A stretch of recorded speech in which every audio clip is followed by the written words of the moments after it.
Hello everyone and welcome back to All the Things.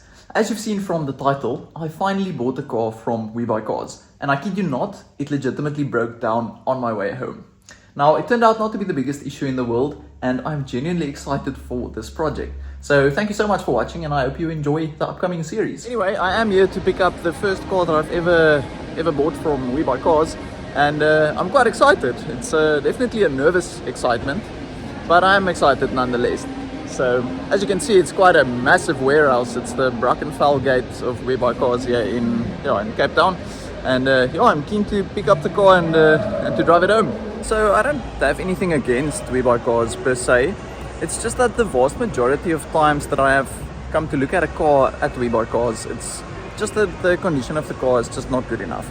I do have a certain standard, but I also don't have unlimited budget, so it's sort of the cars in the price range that I can afford that I've been overwhelmingly disappointed with. So for example, this is a 535 F series generation, and it's such a fantastic car. It's got a turbocharged straight six engine producing around 225 kilowatts, on sale for 117,000 odd rand. But the paintwork is just so terrible, and the aftermarket wheels is never a good indication of a looked after car. Some paintwork there, damaged bumper, and it's just so disappointing. I don't even know how you get a car in a condition like that. So not to say that you can't find any bargains. So if you are willing to spend a bit more money, you can get something like this Touareg, for example. This car seems to be in a really good condition. I can't really find any paintwork on it. It's got the nice R-line wheels, R-line package, and it presents beautifully. So something like this I would look at buying myself. There's nothing wrong with this car. This of course going to be on the bit more pricey side, so 350. What I was getting at here is that there really is a little bit of everything at WeBuyCars, from borderline brand new cars all the way to cars that were just sold right before the wheels fell off because the previous owners couldn't afford the maintenance, and honestly everything in between. You do generally get what you pay for, but if you know what to look for, you can still find a bargain. And here it is in all of its glory. Just very dirty at the moment, but as you can see, it presents really well. Panel gaps line up nicely, and the tires and everything is still in a good condition. And it's just a good looking car, and I couldn't be more excited. Just waiting for the final approval for me to be able to take the car home, but all of the paperwork is done and sorted. So there we go. My new old 3 Series is parked safely at home in Somerset West, and the drive back did actually turn out to be quite eventful, because everything was going just extremely well, and then I heard a noise. I initially thought I'd driven over something, because that's what it sounded like, but then I took a slipway and the car just lost all power steering.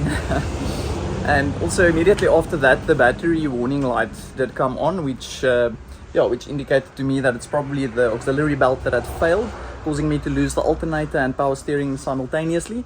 So I just pulled over to confirm my suspicions, and it was indeed the auxiliary belt that completely disintegrated.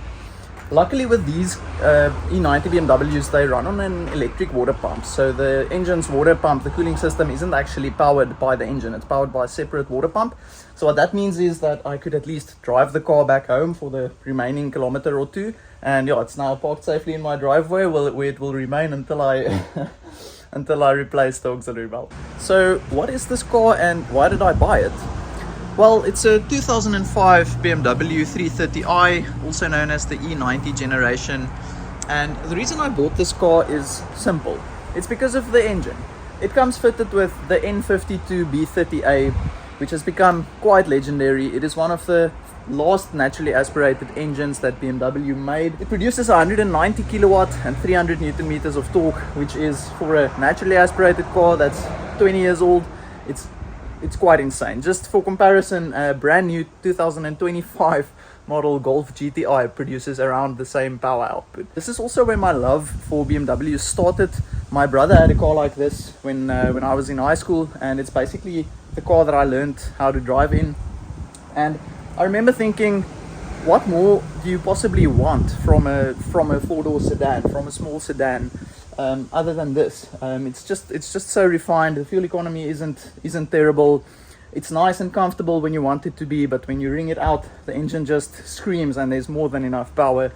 So I'm so stoked to finally own one of these cars. I've been looking for one for the longest time, and yeah, it's just an incredible feeling to finally have it parked on my property.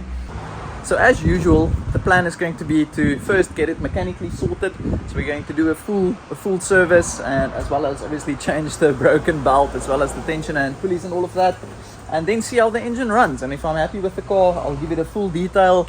And honestly, if all is well, I do not plan on selling this car. This is something that I would keep as my daily driver, so that I can save a bit of kilometers on my other car, which I will still make a video on. Thank you so much for watching.